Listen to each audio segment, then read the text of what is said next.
Good morning. I'm Whitney Will, and I am here today to talk to you about Scorpio season.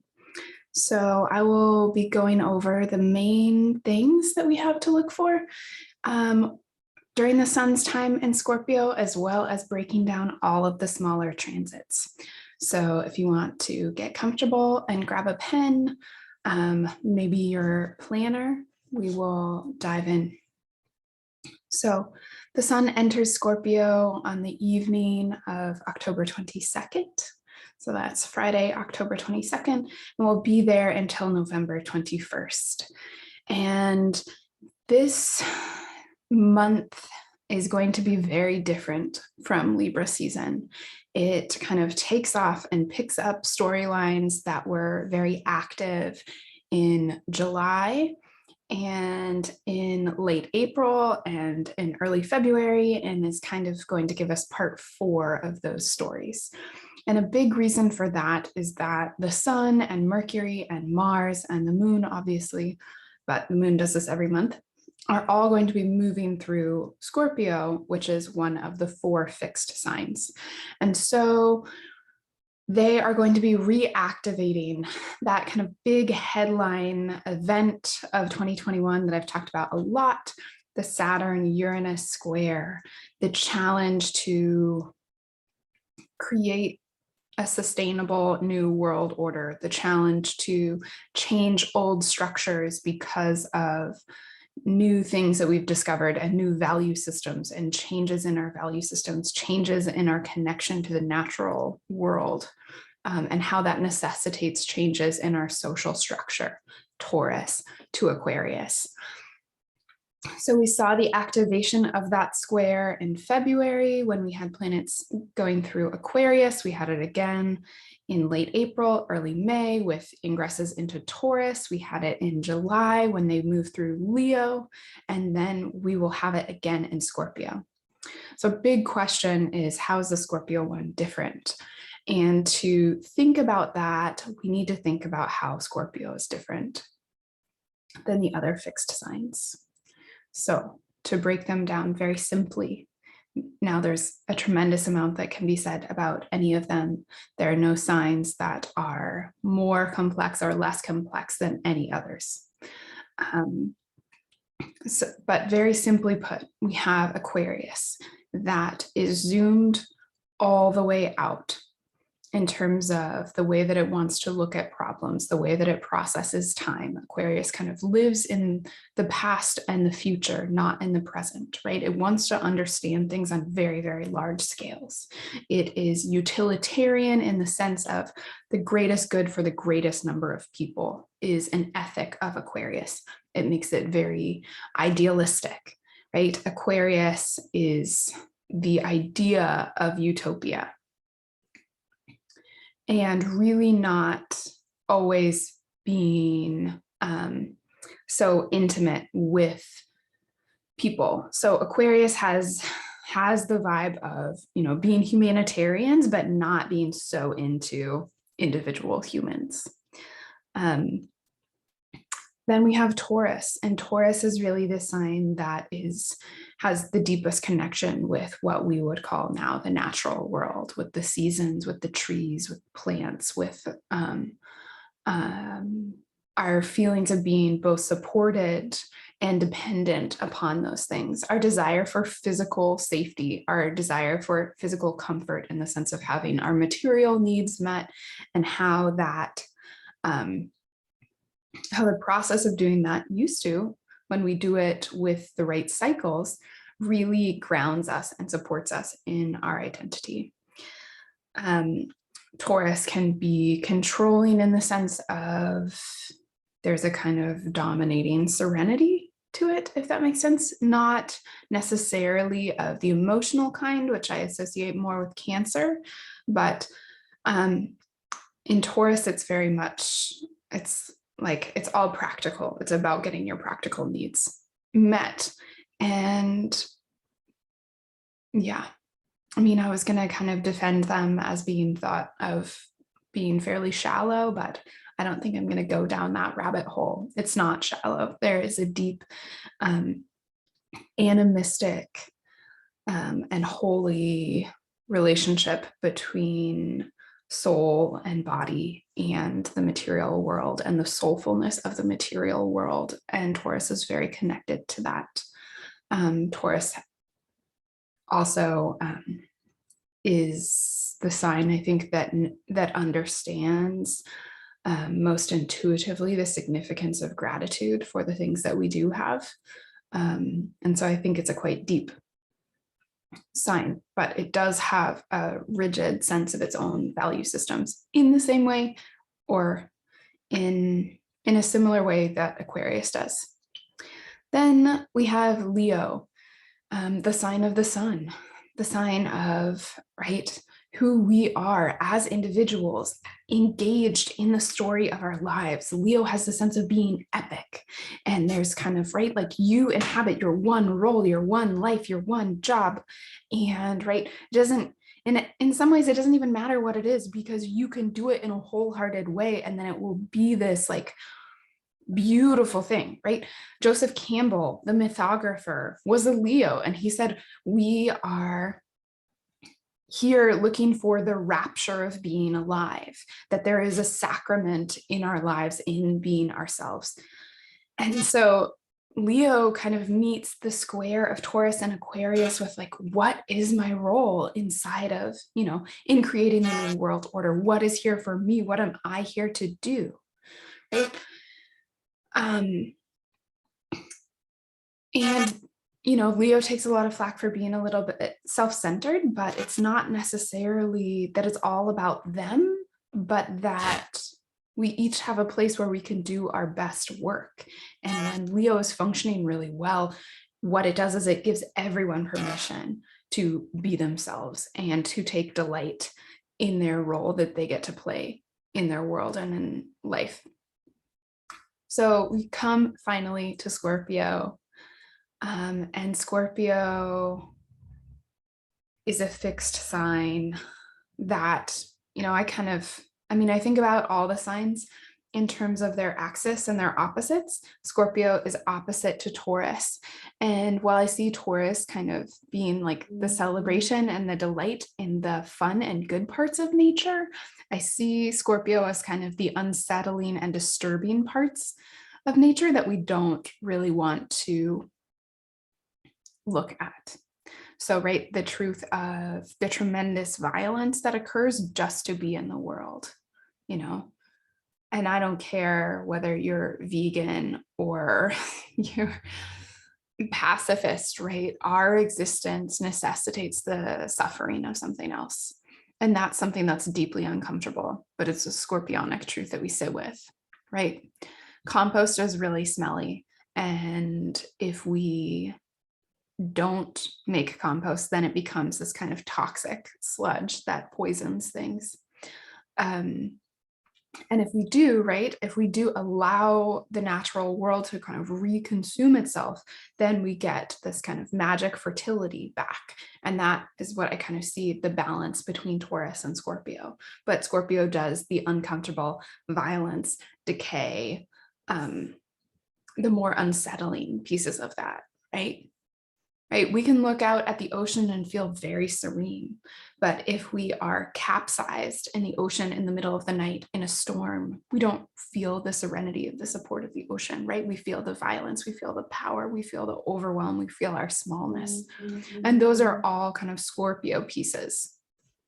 So I think, okay, so then, right, how do we meet those feelings of discomfort? Well, either we meet them with kind of equanimity and we allow those uncomfortable truths to transform us. And so we kind of go through a birth and death cycle, or we meet them with fear. And most often our response is to try and dominate, right? We want to control those things because we are afraid. And so we can kind of see Scorpio, and right, obviously both things are going to happen inside of people. Right? Sometimes I'm very good at letting go and just being like, whatever is going to happen, the chips are going to fall. And then, even 15 minutes later, I'm afraid and I'm controlling, right? So it's not about like there's a higher way there are more peaceful ways, but we are humans and we're here to have a variety of experiences. Like no one gives you a sticker if you do everything right the first time. In fact, why are you even here? And how do you get your heart to open towards love if you never have to ask for forgiveness? So these Scorpio squares, I think we are going to be looking at power grabs, and we will see them interpersonally. We will see them on political levels. We will see a lot of fear, and we will see a lot of opportunities to begin again. And I think that that is really kind of harmonizes with the Scorpio new moon that we'll get on November 4th, which in so many ways is a new beginning. And so I think we'll kind of be dealing with a lot of the loose ends that Libra season is leaving until we get to that November 4th Scorpio new moon. And I'll get into that a little bit more. But that's kind of where we are heading into Scorpio season. So I'm going to pull up some slides and so that we have a guide through this. And yeah, that is our introduction. Okay, so I always like to remind us where we are a little bit when we enter a new season with the sun. Because, right, you know, we don't start over instantly, right? Obviously, stuff is still happening in your life. It's not a fully contained unit. So we are coming down from an intense full moon that happened on Wednesday, October 20th. It was very Marsy. It, you know, we'll kind of be in that space again until the Scorpio new moon on November 4th, dealing with issues of compromise and relationships and how we are in relationships. Then we're also at the end of Mercury retrograde. So Mercury stationed direct on the 18th of October. It's just picking up speed. It's just moving forward. Again, we're going to be dealing with some of the closing remarks of Mercury retrograde, even though it's moving forward again, because part of what was so characteristic about this Mercury retrograde was its trines with Jupiter and its squares with Pluto, and we still have one each, kind of the 3 out of 3 for each of those in Scorpio season. And we still have Mars in Libra. So why is that significant? It is significant because in traditional astrology, Mars rules the sign of Scorpio. So Mars is kind of our highlighted planet for this month, and it is in its detriment in Libra. So I think, you know, similar to Libra season, when we started Libra season with Venus, the ruler of Libra, in its detriment, and then it moved into a happier place. Midway through, we're going to have a similar kind of thing. Mars is going to be in Libra for the first week of Scorpio season, and then it will move into Scorpio just before Halloween. Okay, the big storyline. So I feel like I did a good job of talking about the reactivation of the Saturn-Uranus square. Saturn and Uranus are actually pretty far apart at this point. They're moving back together. Saturn is moving direct and Uranus is moving retrograde. So they're coming back into that 90-degree square, which will perfect on Christmas Eve. So we're kind of hearing the volume kind of rise on that, but we're still going to have all of the planets in Scorpio first square Saturn and then oppose Uranus. We also have Venus into Capricorn. Normally this would not be a big storyline, but it is this month because Venus is going to spend 4 months in Capricorn. 4 months. So normally Venus can spend, depending on how fast she's moving, you know, 4 to 6 weeks in a sign. And so having Venus spend 4 months in a sign, a full third of a year, is a really rare thing. And that's because she is going to go retrograde. And that is going to be a powerful and potent signature of this winter. So we have Venus move into Capricorn. She will midway through November on the 16th, move into the shadow of her retrograde. So that's when she comes into she starts into the degrees that she will retrograde back over. So we start to get a little preview or themes, or we're in kind of the opening movements of the retrograde, which is a really great time for us to kind of gather contents of what the retrograde will be about. And we can do that proactively and have really potent experiences of the retrograde. More on that to come. And then at the very end of Scorpio season, we are going to have the opening to eclipse season, and we're going to have our first eclipse in the Scorpio-Taurus axis. So that is going to start us out on 2 years of eclipses through Scorpio and Taurus. And yeah, so that's our first one. It happens at 27 degrees. The nodes haven't shifted yet. The nodes are still in Gemini and Sag. So we will have a final Sagittarius eclipse that happens in Sag season, but we get our first Scorpio Taurus eclipse. And so the eclipse porthole opens a beautiful, intense span of a couple weeks in between eclipses. And so it's significant that we're heading into that, because eclipse seasons happen about once every 5.5 months and are kind of these turning points of the year. Okay, so today, Friday the 22nd, we have Venus into Scorpio. We're in the 3rd quarter of the lunar month, which means we're coming down from a full moon. Not too much going on in this week. We've got a Venus square to Neptune. Venus is in Sagittarius, squaring Neptune and Pisces.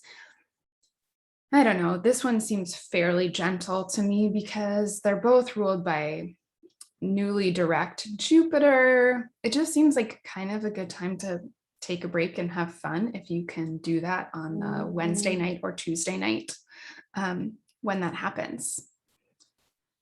We also have, so then later that week, we'll go into the 4th quarter. So we'll be at the very end of the lunar month. This is generally kind of the quietest, least busy time of the month.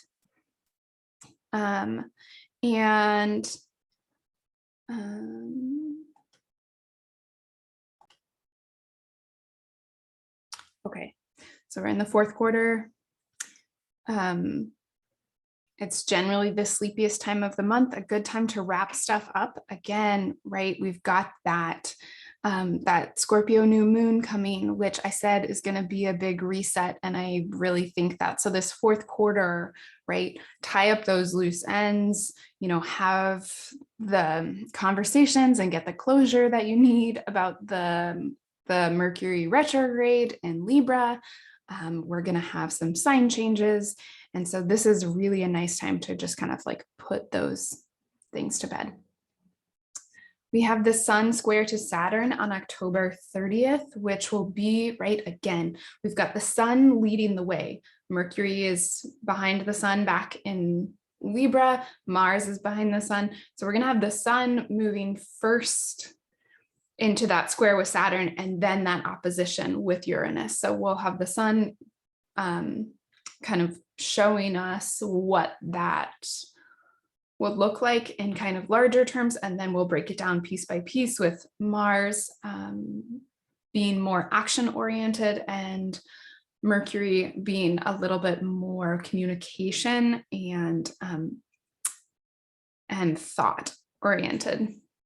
So we have the Sun square to Saturn, which can feel like the weight of a lot of obligation. It can feel like the weight of overwhelm by everything that we have to deal with and everything that we have to do and everything that we're carrying. And again, the Sun in Scorpio is going to be frustrated. It's going to be trying to kind of get a handle on stuff. It's going to try to be, to take control of the situation. On the same day, Mars goes into Scorpio. So we've got Mars that has been in Libra since the beginning of September, where it's in its detriment, where it's it's hard for it to take decisive action. It gets a boost for sure when it enters Scorpio, because it goes from the place of its detriment to the place of its rulership, and it ends up being much more effective in this place. So, right, Mars is getting more powerful, still under the beams of the sun, which I've talked about in previous videos, but getting more powerful for sure in Scorpio. Then we have Mercury trine to Jupiter on the 31st on Halloween. This is 3 out of 3. There's some kind of inspiration, there's buoyancy, there's the potential for creative collaborations, which have kind of, been developing ideas throughout the retrograde, and then go direct, and we kind of see that collaboration flourish. A couple days later, we have the square to Pluto. Again, we've had 2 of these already. It's been a big characteristic of this Mercury retrograde, is the square to Pluto and the things that we finally need to say out loud, the things that we can no longer hide behind, that we can no longer avoid with that square to Pluto. Be gentle with yourselves, be gentle with other people around these days, and try to find some space to have some emotional equilibrium, because we can learn secrets in this time, and we can divulge them. Then on the 3rd, we have Mercury leave the post shadow. So finally, Mercury leaves the degrees that it retrograded back over. So this is really the close of that Mercury retrograde. And then the next day, we go into that Scorpio new moon that happens on the 4th. And so this is one of the ways that it's a big reset, is Mercury leaving the post shadow. And then we have the Scorpio new moon. And then on that new moon, kind of the big characteristic of it is that the sun is going to oppose Uranus just a couple hours after the moment of the new moon, which means the new moon itself, the sun and the moon together are opposite Uranus. And so that can create some instability, because that's what Uranus does. And so that opposition, right, is the sun and the moon and Scorpio being like, okay, I want to take control. I want to,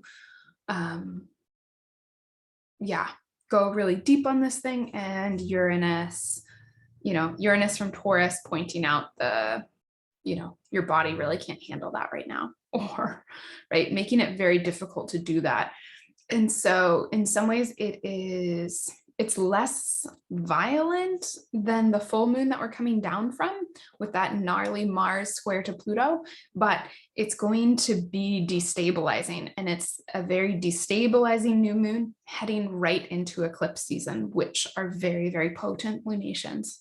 So an intense one for sure. Again, I release separate videos on the new and full moons that get into them, so stay tuned for that. Okay. So another way that the new moon is a restart is that the very next day after the new moon, we have Venus go into Capricorn and we have Mercury go into Scorpio. So Mercury finally makes its way all the way out of Libra. We're definitely done with the retrograde stuff. It moves into Scorpio. It's onto new territory. We're thinking about new things. We're thinking about Scorpio things, less worried about Libra things.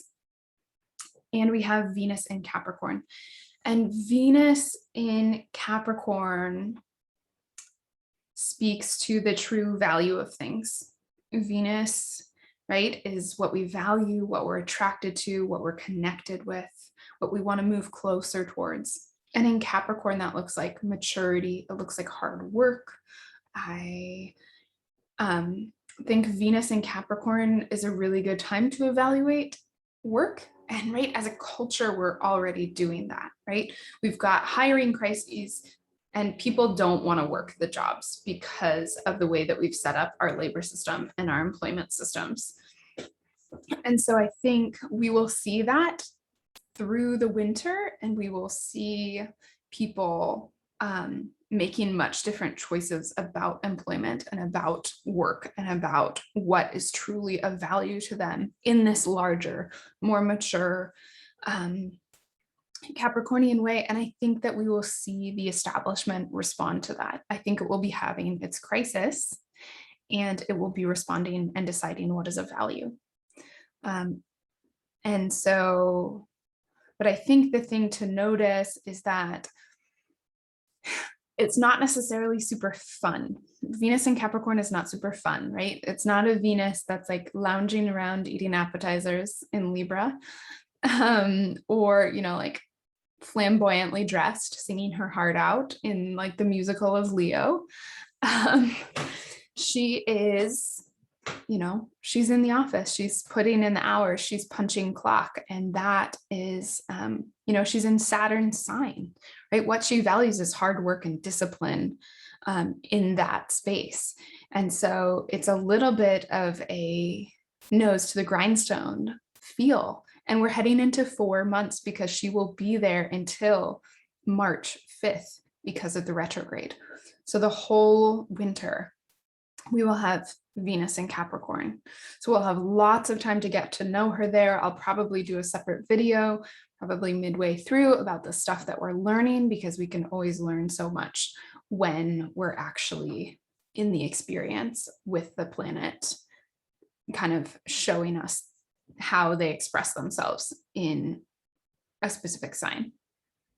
Mercury in Scorpio is a little bit more suspicious.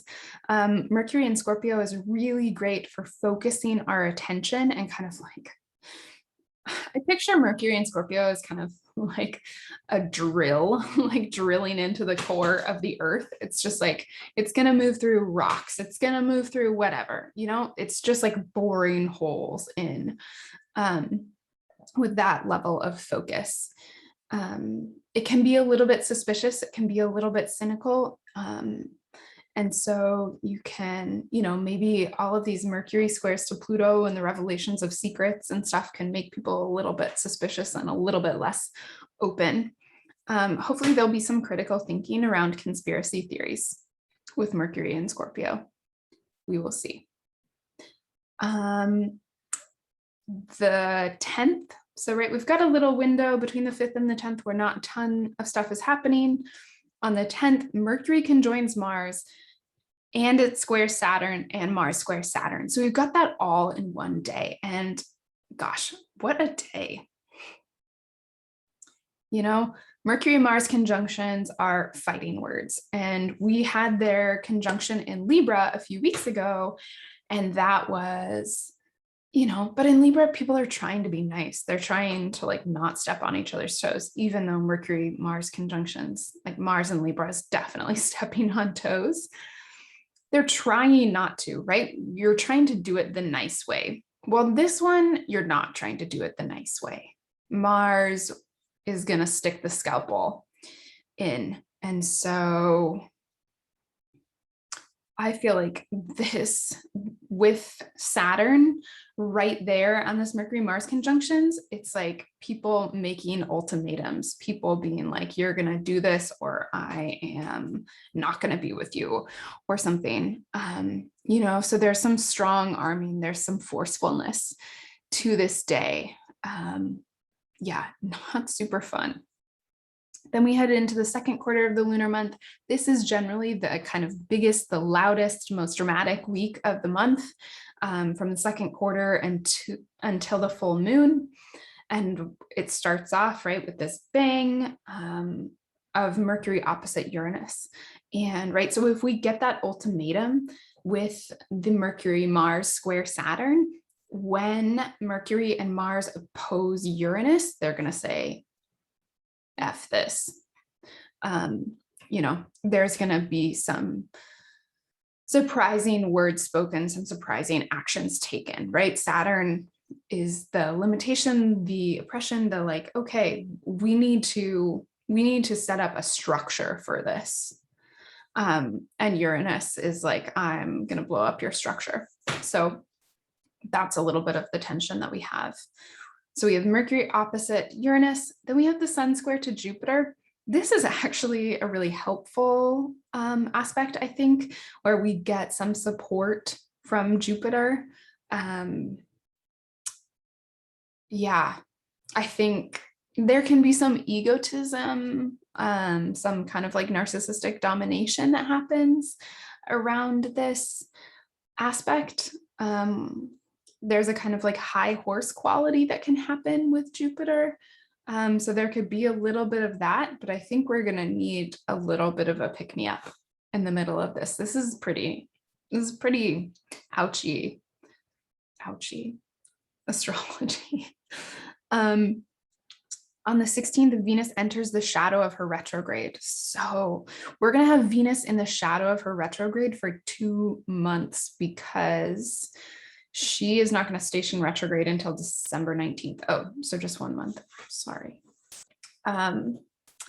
Yeah, so for 1 month, she's slowing down. She's slowing down between 11 degrees of Capricorn and 26.5 degrees, where she'll station retrograde on December 19th. So she's slowing down. She's going to very, very slowly go over that stuff so we can start noticing what in our lives do we no longer value? What are we ready to give up and surrender during the retrograde? Then we have Mars opposed Uranus. And right, this drastic action. Mars spent a week being like, processing that square to Saturn. This is what I need to do. This is what I need to do to take action. And then hits Uranus and is like, the whole thing blows up. So Mars is really, really strong, right? So we've had Mars square Uranus from Aquarius. We've had it conjoin Uranus from Taurus. We've had it square Uranus from Leo, but none of those signs are the signs of Mars's rulerships or exaltations, right? We have Mars in rulership in Scorpio opposing Uranus.